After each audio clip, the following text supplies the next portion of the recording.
This is a former Democrat campaign worker talking about throughout her career, she's done mostly campaign fundraising. She knows the way the Democrat Party works behind the scenes. This is a very, very important piece of tape. Let's play cut 38.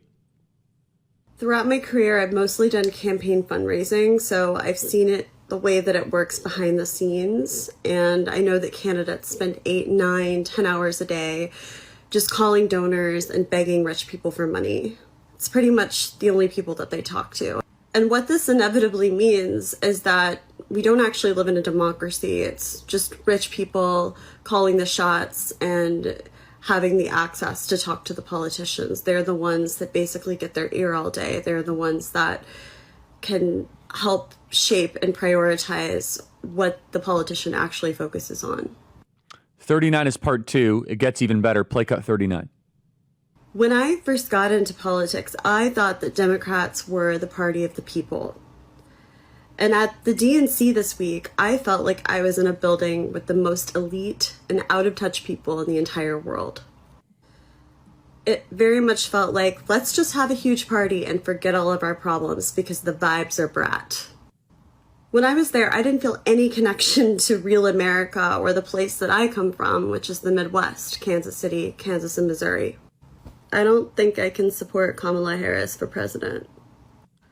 I don't even know if I can call myself a Democrat anymore. There is so much of this happening right now, and it's happening beneath the surface. This young lady is very wise. You will eat joy. Let them eat joy. They say the whole campaign's about joy. Look, the country's not in a joyful state right now. People can't afford basic necessities. People are going into debt to be able to make sure their kids have food on the table. People had to cut back on their summer vacation. People can't afford their home, the next home they want to upgrade to. They can't afford their car payment. You got floating interest rates around 18 to 20% right now. People are getting crushed by this regime, and they're dancing around as if it's brat summer. Yes, if you are a lobbyist for Northrop Grumman, if you are a tech bro for Dropbox or for Salesforce, you're doing just fine. But for the plumber or for the single mom or for the small business owner, you are seeing your American dream disappear in front of you.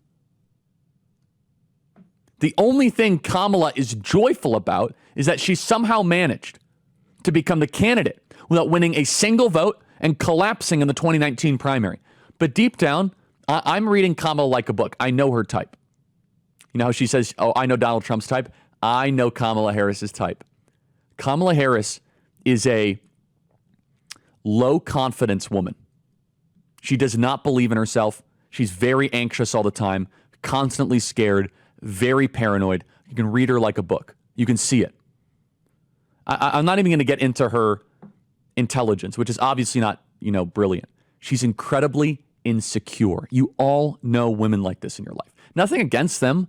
I have no problem with insecure women. I mean, we need a place for that. But it's so clear that she's insecure. She doesn't believe in herself. She thinks that she's over promoted. She's low competence, high insecurity. And honestly, that is a very dangerous combination when it comes to the president. Just so we're clear, there's insecure men too. A lot of them. Look at Pete Buttigieg. It is the imposter syndrome election. And, Kamala Harris goes around and she says, I know Donald Trump's type. The type that Kamala Harris is she has to pretend as if she's really good at this thing. And we know, it's okay. We know you're not good at this. We know that you're over promoted, that you kind of just fell backwards into this. And she's constantly worried that she's going to be found out. She's a terrible manager. 92% of her staff left. She doesn't have any sort of deep confidence in her capacity. By the way, this is really dangerous when someone controls the nuclear arsenal. This is why DEI is bad, because those who benefit actually secretly doubt themselves. I don't know if I can do the heart surgery. I don't know if I can do the thing. I don't know if I can run the country. Because you can't. You didn't earn it. That's what DEI stands for. Didn't earn it. You didn't earn it, Kamala Harris. You didn't. You didn't earn becoming VP. You got appointed because you fit some sort of criteria based on melanin content. You didn't earn this nomination. You just kind of fell backwards into it. No one voted for you. It was some sort of process or a Zoom call that no one still explained. It was supposed to be Amy Klobuchar, the snow woman, and it's not supposed to be you.